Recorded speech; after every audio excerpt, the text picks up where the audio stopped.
how many sides does a situation have? If I'm measuring a ball rolling down a plane and I'm looking at the forces involved, I can count the variables, I can try and measure forces, I can do those things. And I should try and do those things. But when I'm trying to look at, I don't know, the French Revolution or the Cuban Missile Crisis, I can't reproduce the Cuban Missile Crisis in 100 labs.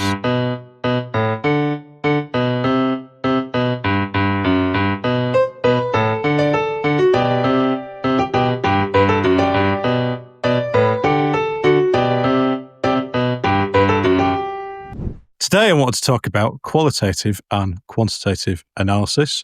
And if that hasn't put you to sleep yet, I will ask you to stick with us because it's an interesting couple of topics that are integral to data analysis, but don't feature that prominently in intelligence analysis. And I want to try and explain that. I'm just going to start with a story. So I was in the police for over 10 years. And to be honest with you, qual and quant analysis didn't feature very much, not as traditional methods. I'm not going to go into details defining them right now, but basically the approaches that you're often taught at university about quantitative and qualitative analysis are very kind of formal. There's procedures to follow. You start at point A, you go through the steps, you end up at point B.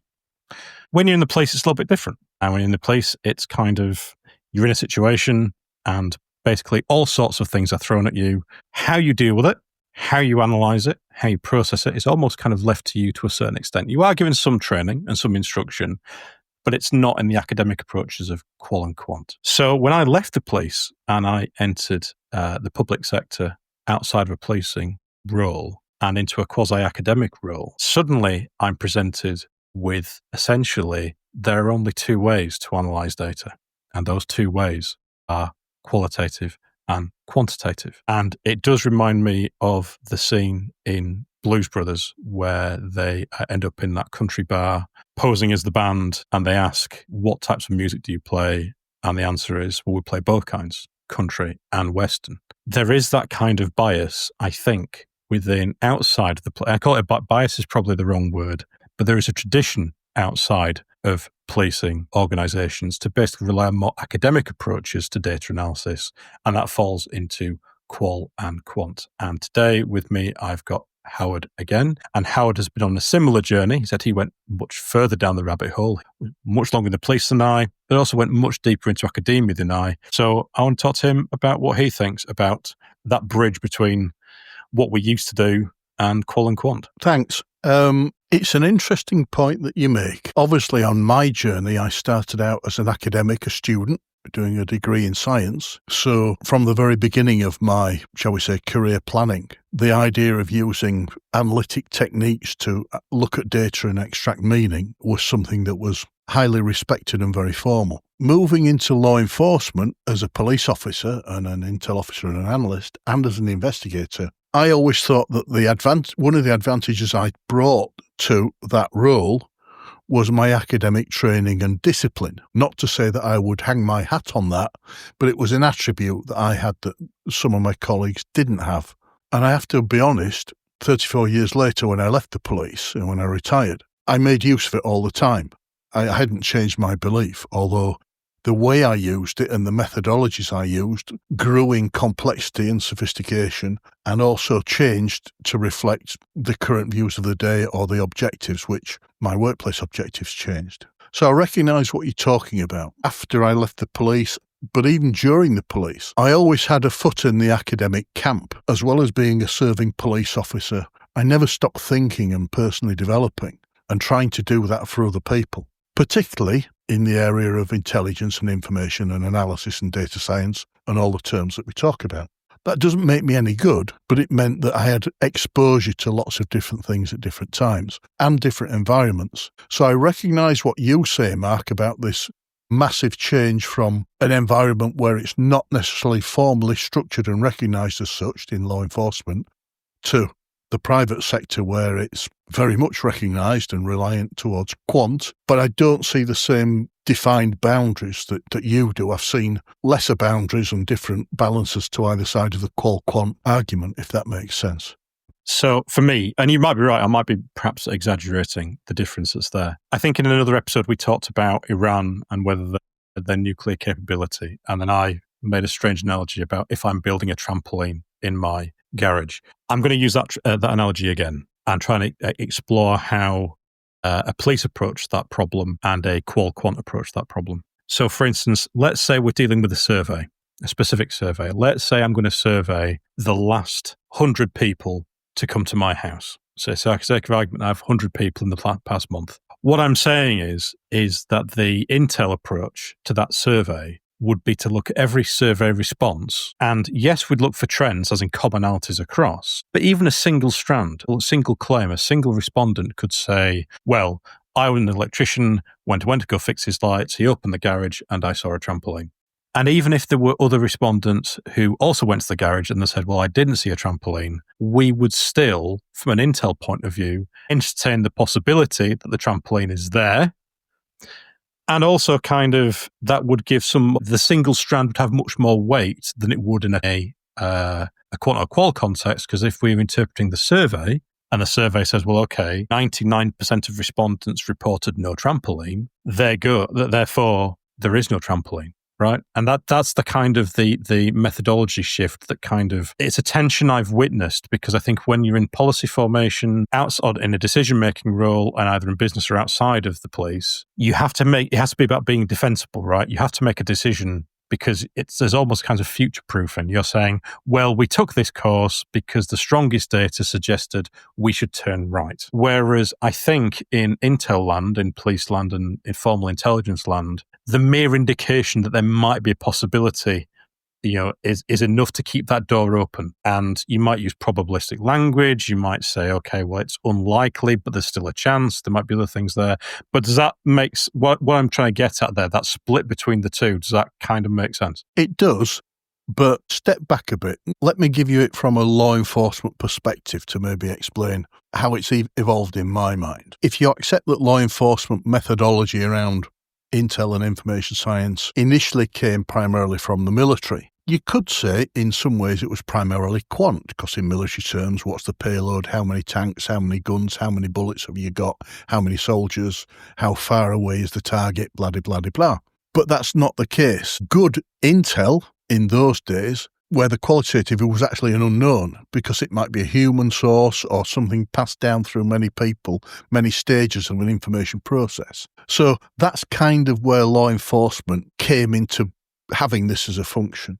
And I always go back to the late 1980s when I was exposed to the first formal training around intelligence analysis, and I use those words as the title, not as what they were, which was the Anna Kappa course created by Anna Kappa Life Sciences in Santa Barbara, California. Now, I got to know these people intimately and respected them highly. But what they came up with was a process that was pragmatic. It was very basic, Janet and John almost, 101 in our American friends' terminology, but it was a structure and a process. But they talked about you've got information, you've got intelligence at the result of a process of analysis of information. And they talked a bit about hypotheses and theories and all the rest of it. But moving from the ideas around what you do with data, how you collect it and collate it and evaluate it and all the rest, when you got to the analysis bit, they would refer to there's two kinds of reasoning, the thought processes that we apply. There's deductive reasoning, which states the bleeding obvious. I have one burglary, then I have a second burglary. Two burglaries are twice as many as one. It's factually, quantitatively accurate, but in terms of qualitative analysis or value, it's potentially very little because you're not going beyond the facts. So the advantage, which is what you get from quant, potentially certainty or a very high level of accuracy. Like you say, it's defensible. But the other side of the argument was inductive reasoning, where you would take those facts or those pieces of data information and you would go beyond what they say. You would extrapolate, which they would call inductive reasoning. The advantage for that was it would take you beyond merely repeating the data. If you think about ChatGPT, that's merely summarising all the information that's out there, if that's how it operates. But the downside was because you were going beyond the facts, you were entering to an element of uncertainty and risk. I don't have a problem with that. It was a good working model from a zero standing start for most people in law enforcement. But the more I started to study it, as a student of these processes and a student of how people think and how organisations think and how we handle data, I came around to supporting the ideas of the three stages of argument and reasoning and logic. And my tip for the day, if you want to buy one book to try and understand it, there's a book by a guy called Irving Copi, C-O-P-I, Introduction to Logic. The latest edition, I think, is 2016. I bought my edition, which is an old one, years ago. And as a duffer, as somebody who was arriving in these fields of knowledge without a strong grounding in maths and statistics, which personally I hate, it's a struggle for me. I can do it and I do it, but it's not something I enjoy. It's kind of like eating your vegetables before you get to the pudding. He sets out that the argument element of the process is it's a structured way of presenting a claim. So you'll have a series of statements or premises, little groups of facts, and then they'll lead to a conclusion, which is therefore the big picture. So it's certainly inductive, but it might be deductive as well. The reasoning is how you think about those things. Now, reasoning can be deductive or inductive, or even something they call abductive, which is where, whilst you're open to different approaches, you might actually have a bit of an idea of where the data might take you or the information might take you, or where you want it to go. And as a practitioner, somebody who was trying to deliver products of value for decision making, that's where I have always hung my hat more than purely qual and quant, shall we say. And the logic is merely the checks and balances. It's a kind of a QA process to look at the argument and the reasoning that an individual or organisation has gone through in coming up to a conclusion that says the world is flat or the world is round. Give me 5 facts about, and point A, B, C, D, E, and therefore the world is flat. That's argument. I've followed reasoning. Logic would go through checks and balances and say, hang on a minute, you've joined the dots incorrectly. Your premises don't lead to that conclusion, or maybe the data's flawed. So that's how I approach it. Argument, reasoning, and logic. Now, quant, I love quant because it gives certainty. The quant processes, statistical processes primarily, have mathematical validity and reproducibility that other methods do not. Hence what you say about private sector really relying on those. But I would always put a health check on that, because there's an old saying, garbage in, garbage out. You can have the best process in the world, and quant gives you some brilliant processes. If you look through the scientific literature, the literature of science in academia, the statistical methodologies and how they test them are very, very well documented. They can be challenged, peer-reviewed, so you can have confidence in they are doing with the data what they say they will do. If you put the data in one end, apply that method, you'll get a certain kind of product out the other end, and you can have confidence in the method. But for me, the big issue was going back to being practical. All of that process relies on, number one, the data, the information that you put into that process has to be the right information. It has to be the right volume. It has to be the right validity, accuracy to inform that quant process. And if it's not, even though the process might give you a product with a, shall we say, value in terms of it being trustworthy, if the data was not correct, relevance of the product, despite the process being accurate, is always going to be flawed. I've seen a lot of people with quant, including in science, hanging their hat on quant outcomes and the quant methodology without looking at the data that they put in. And a good example is the one you mentioned about questionnaires. I've run loads of questionnaires, both as a police officer and as an academic, and proved time and time again that what you ask people can affect the answers that they give you. And it may not be factual. So the fact that, our survey said 99% of people think the world is flat, if that's all the data that you use, quant analysis would come up with a very high level of certainty that the world is flat.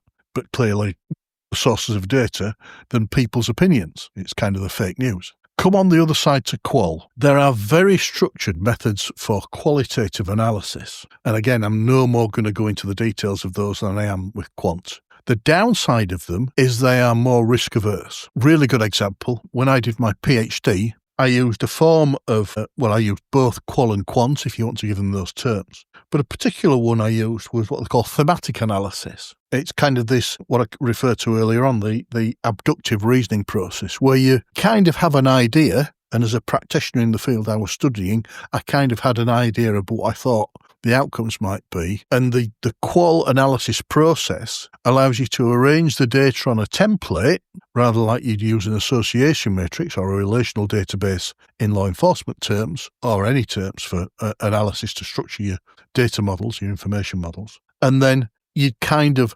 structure the questions you asked of it through the themes to cluster the data in certain ways that would hopefully make the data more likely to answer the questions that you were trying to get to through your premises and your final conclusion. The second thing I used was what they call analysis, which is kind of the same thing. You're working from a template, but you're wanting the data. You're not just asking the question saying, what does the data say? Give me a quant analysis of that data. There are 1,000 data points, and this is how they add up, and this is how they can be tested through quant.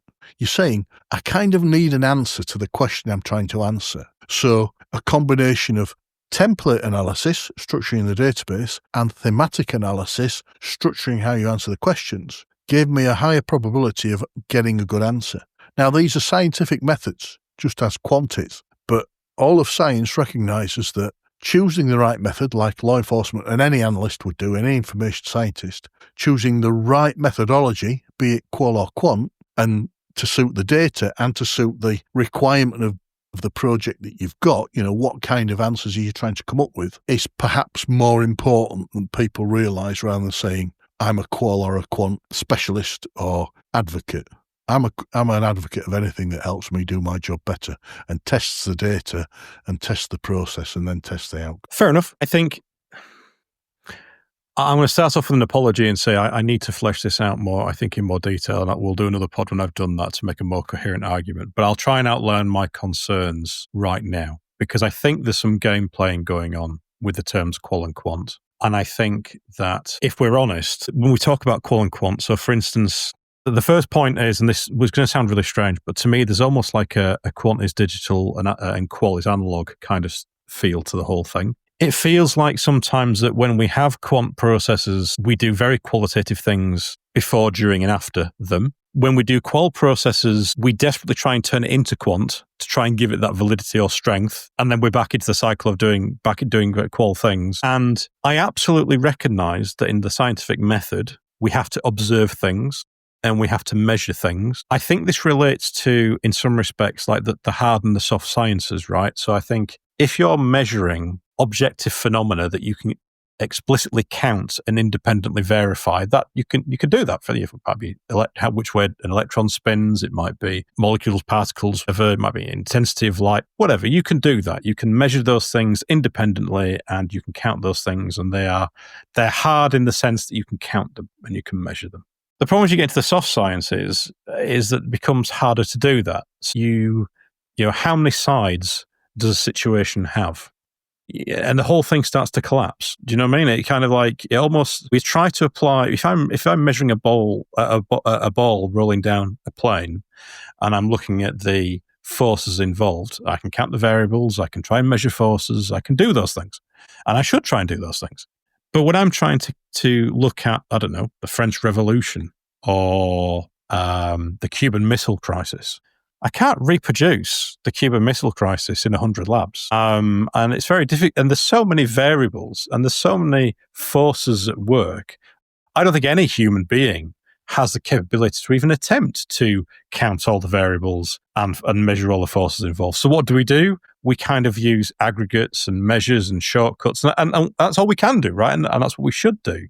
I think that certain disciplines have got themselves into trouble when they've lent quite heavily into quant. You look at the psychology replication crisis. There's those replication crises are happening in other soft sciences as well. And that's not me having a go at those disciplines. It's me trying to recognize how hard their job is. And I think what bugs me sometimes with the qual and quant stuff is, and you alluded to it at the start of your reply, you talked about logic and reasoning. I know in another pod we talked about Sherlock Holmes. I'm going to have a complaint now about Sherlock Holmes. Even though I love Sherlock Holmes' stories and I love Conan Doyle, I do have to kind of pick him up and shake him and say, why the hell did you put deductive reasoning in your Sherlock? Because it wasn't deduction. It was, as you say, inductive reasoning he was using in the Sherlock Holmes novels. And I would encourage everybody to, go go out there and have a look at. I'm not going to take up this pod talking about inductive, deductive, and abductive reasoning. But what I will spend time on is when you go around the houses with all this, so whether it be me talking about quite mysterious and almost kind of quasi-illogical kind of sense-making from the intel side, or we go to your side of the academic sense-making of let's measure things scientifically. Essentially, what we're talking about is we're in the business of belief formation. So in all intel speak, we'd say it's inference development, and you'd have an inference, and this is my inference, and I infer this because of premises 1, 2, and 3. And how we form those premises, we can have a discussion about, right? And we can make quite bold inferences in intel land because it's not science. We're not trying to prove something right for all time. We're not up to that degree of rigor. We're just trying to inform decision-making. It might be whether we get on a helicopter, or whether we kick a door in, or whether we invade somewhere. But it's a different thing to trying to have a peer-reviewed academic rather than and explain a scientific and natural phenomena. They're very different things. I think my concern comes, and I appreciate that I've been speaking a while now, but just stick with me, is what bothers me about right now is with the large language models and the AI models that are coming that are largely statistically based, or at least there's a strong component of that in there. If you're using a large amount of quant in your underlying logic, then essentially you're going to be driven by the training data, right? Because obviously the training data is going to lead to that, potentially that outcome. And it's almost like a more complex, much more broader version of me saying that every single survey response has a value worth exploring versus the trend of the entire survey. My concern now is the large language models and things like that is essentially they will lean heavily into the statistically significant patterns and trends within languages and words and concepts and ideas. And they'll do this because quant is seen to be, and you alluded to in your response, the more scientific, the more robust. And it is certainly the more countable. It definitely is more observable. But again, going back to the digital analog thing, it's not necessarily more or less real. It's how many babies are being thrown out with the bathwater when we lose the slightly more softer, slightly more far side of qual, if that makes sense. And that's why I think it's worth having that kind of that reflection for anybody when working either intel or qual and quant. It's like, okay, what is this leading to? What's the wider process? How are beliefs being formed? And truth be told, okay, you can have the most rigid, formal qual or quant process, but it's completely pointless if you're doing something completely outside that process afterwards, and you can't just say it's completely qual or quant. Yep. I recognise everything you've said, and it kind of made me smile because you're right. A lot of what you said is right. People and organisations like certainty. 2 reasons. 1, certainty. If it's real certainty, and often quant information is not certain, the process can be very tested, but it's only as good as the data you put in and the extrapolation of the meaning you take out. I think people and organisations are lazy. Quant is easier because there's a method there. It's kind of like doing maths with a calculator. I'm old enough to remember slide rules. At school, we had neither. You'd do maths and long division working it out with a pencil and a piece of paper, and the teacher could go through your arithmetic and check your processes. That's quant, but what's really good about quant is that illusion of certainty, and I think quite often it is an illusion. Look at how we use it. Most organisational performance measures are quant. This year, crime has gone up. Burglaries in Area A have gone up 25% because last year there were 300. This year there were 400. And I've got my percentages wrong there, I know. But you see what I mean?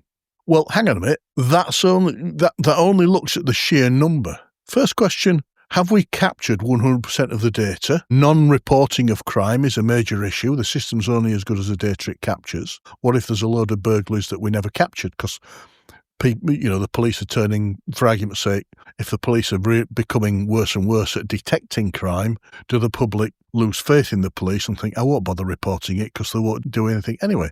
The quant data tells a false story. The second thing is the sheer number of burglaries in no way reflects the complexity of a burglary offence, value of property stolen, importance of property stolen. it might not be high value, but if it's high in money terms, if it's high sentimental value to somebody, or for argument's sake, I don't know, a piece of medical equipment for somebody who was on life-saving medical apparatus, the thing might only be worth 10 quid for the battery it concerns, but it could be life-changing for the victim. So quant data, in its simplest terms, doesn't really look at all those things. And you see it in court these days, certainly in the UK, where for a long time we've had what they call victim impact statements. So yes, a victim would give a witness statement. I live at such and such address. I went to bed at 9:30 on such and such night. The doors were locked and I woke up at 8:30 in the morning to find that my house door had been forced and somebody had stolen my Blu-ray DVD player. That's almost a list of facts. But the victim impact statement, yes, it was worth 50 quid, but it was my lifeline. I can't go out because I've got issues with going out. So that was all my entertainment. My quality of life has really been affected. And maybe that's a bad example, but trust me, when you talk to a victim of rape or some serious offence, their victim impact statement, compared to the broad facts, the simple facts, can make you realise how massive, and that's a qualitative thing. It's something that's very difficult to quant analyse. Does that make sense? I think that's a perfect example because what I failed to do when I was talking about it was there are two sayings in my head as I'm trying to communicate this. There's the old Galileo quote, measure everything and what you can't measure, make it measurable. And I kind of see the sense in that and I understand that. But then I've got that old quote that's attributed to Einstein, but not to Einstein, about not everything that counts can be counted. And I think that's the thing, is that, and I tried to allude to it by the saying that kind of the quant's digital and the qual's analog. But you're absolutely right. You can't, a victim's suffering, the suffering of families, wider sociological impact, those things, you can measure certain things. You can attempt to measure them quantitatively. Please survey the victim on a scale of 1 to 10, just how destroyed are you? Really? I mean, do we have any sort of validity there between 9 and 10 and 7 and 8 and things like that? I think there are certain things we just accept that, on an analog scale, that's pain and suffering is severe, and perhaps any attempt to measure is potentially harmful in some respects. But you're right in going back earlier to what you said about organisations and measuring quant. I think laziness is part of it, but I also think it's about future-proofing. I think that when I've examined the relationship between Intel and other organisations outside of Intel, is that it's usually about policy decisions. In the Intel space, you've got a lot more scope to get things wrong and to take leaps of faith. Whereas in a private sector or a public sector where you're forming policy, you have to go with the strongest signals. You have to go with and there's usually a lot more data sometimes because the situations they're dealing with are usually much more large scale, right? So if me and you are trying to work out whose door to kick in or which terrorist cell to intercede or whatever Intel example you want to throw at it, that's different from forming, shall we say, educational policy or health policy or transport policy. You've got to kind of come to a decision. It has to be defensible, right? Or at least until very recently, you had to be defensible. And you had to say, look, okay, here's a rationale. Here are the numbers. We've measured X, we've measured Y. We're going to go down this direction. And I'm not decrying that. I absolutely 100% get it that you should. I want to make this absolutely clear. There is absolutely a proper use case for qual methods. There's absolutely a proper use case for quant methods. And there's a proper use case for Intel analysis methods. However, I think they could all learn a lot from each other, even if the enterprises they're involved with are perhaps very different. And I think it's important for practitioners to understand. It's important for managers and decision makers to understand. I agree completely. We've talked before about, or I have, tribalism and this idea of people aligned with a particular ethos or methodology or group of people or ideology. For me, that's bad practice as a professional Intel operative, regardless of which field you're working in, even down to public and private sector. We've also talked about using as many methods as possible to try and corroborate whatever your findings may be they good, bad, or indifferent. And I'm the same with qual and quant. I mean, the reality is we never have 100%. If all the data available about a particular issue is the population. The information we have about it is a sample of that population. That's how it's referred to in scientific terms. We never have 100% sample, so we never have a totality of all the valid data. So everything we do, even in quant, is not going to be what you might say 100% accurate ever, no matter how much we stand and fight that corner and use the best quant or qual methods. And that's the reality of life. And lots of different data forms don't actually work together very well. It's kind of like oil and water. A good intel operative, regardless of their field and professionalism, needs to be able to recognize that some data types are not an easy fit. You can't put it into a blender easily so that they mix and then come up with a uniform of information that you can then go away and form premises and come up with a theory and inform decision makers. That's just how it is. We live for compromise. One of the things we do, and this is human nature, even when we've gone through all these methodologies, as human beings, our sixth sense will help us inform us as to whether or not, I can paraphrase it, the product we've come up with, or the process, or both, pass the smell test. Can it be defended even at a very low probability of accuracy? I've had many situations where managers, decision makers say, how likely is it do you think you are right? Give me a percentage. The very first Anna Kappa training gave you a process for doing that. And I used to have to teach it because it was a proprietary method. And it had virtually zero value as a methodology, I have to say, because you were creating abstract numbers. That's not possible. And I've always said, my products might be 2 or 3 or 4% likely to be correct. And managers would say, but that's ridiculous. How would you make a decision on that? And I say, well, that's as close as I can get to an approximation. Well, I need at least more than 50-50. Based on what? If you haven't got the data and you haven't got the methodology to have that level of confidence, be honest about it. And most things in life are not 50-50. They're way, way below that, but we still succeed as human beings and organisations and as analysts and intel operatives helping decision makers make decisions on these low percentages. And you know who was a real bugger for doing that? Sherman Kent. I think I said it in another pod, but I think there's a quote from one of his colleagues saying, you're turning this place into a bookie's office. And his reply was, I'd rather be a bookie than a poet. Trying to defend that there were a number of kind of percentage calculations being put into the estimates. There's a 30% chance of this, or there's a 60% chance of that. I don't think for 1 second Kent believed that there was a kind of counterfactual universe where that it would happen in 30 of those universes and not the other 70. I think it was used as a tool to arrive at that certainty that you're describing. I think you've hit the nail on the head it's about certainty, not accuracy.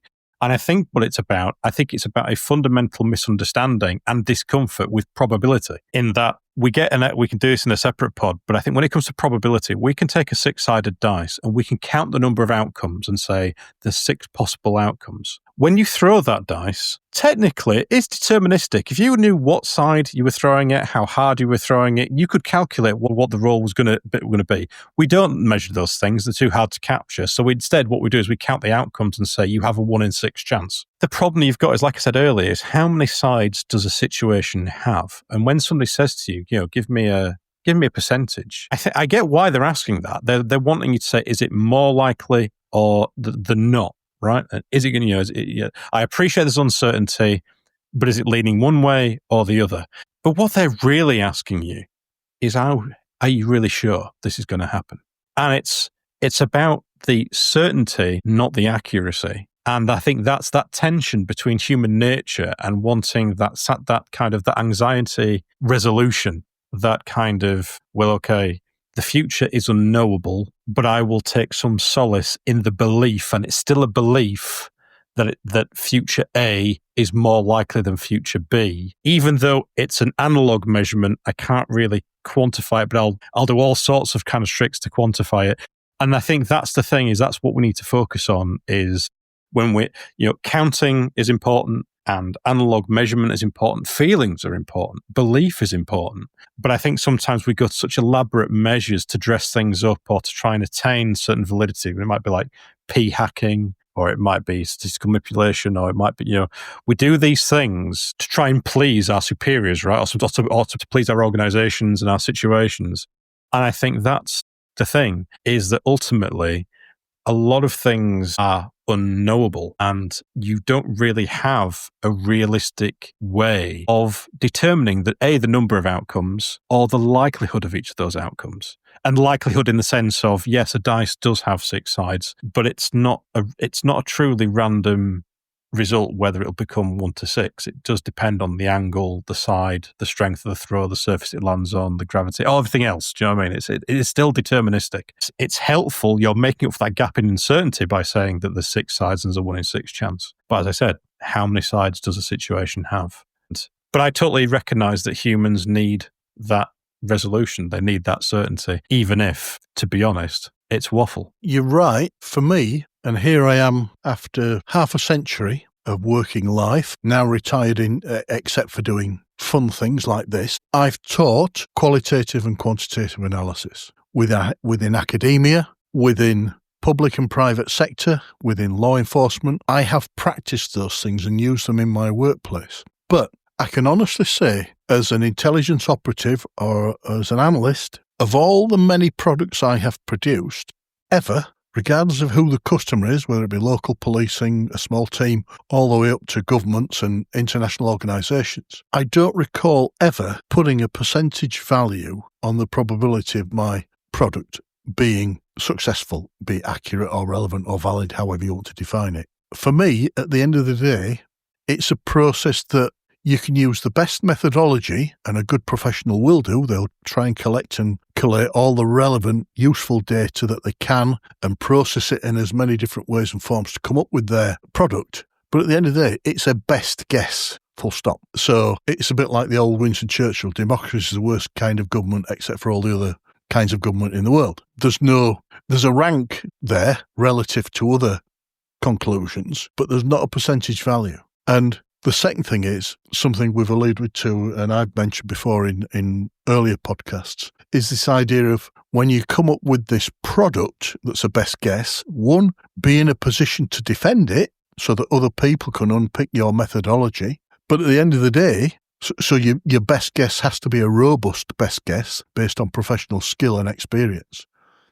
But you also need to look at the consequences of them acting on that. You know, if you act on it, what are not the guarantees of success, because you can't give that, but what are the contingencies? What are the probable outcomes if it's correct? What are the probable outcomes if it's wrong? What are the problem outcomes if you just decide the null hypothesis, I'll do nothing? And that's an issue for a decision maker. Sometimes you have to act on bad guesses because they are the best guess. As long as you have faith in the people who've done the guessing, it's kind of like going to a highly experienced medical practitioner who says, my best guess is, this could kill you, but it could also not. These tests might help and these treatments and procedures might help. They're doing the same. And what do we say to them? Well, give me a probability. I'm going to die here. Give me a number. And if they're sensible, they stay away from it. And the more that you work in this field as a practitioner, I've found, and it's not just me, it's fellow practitioners, the more you steer away from putting some arbitrary number value on, no matter how much the pressure from the clients of and customers of your products or from other analysts.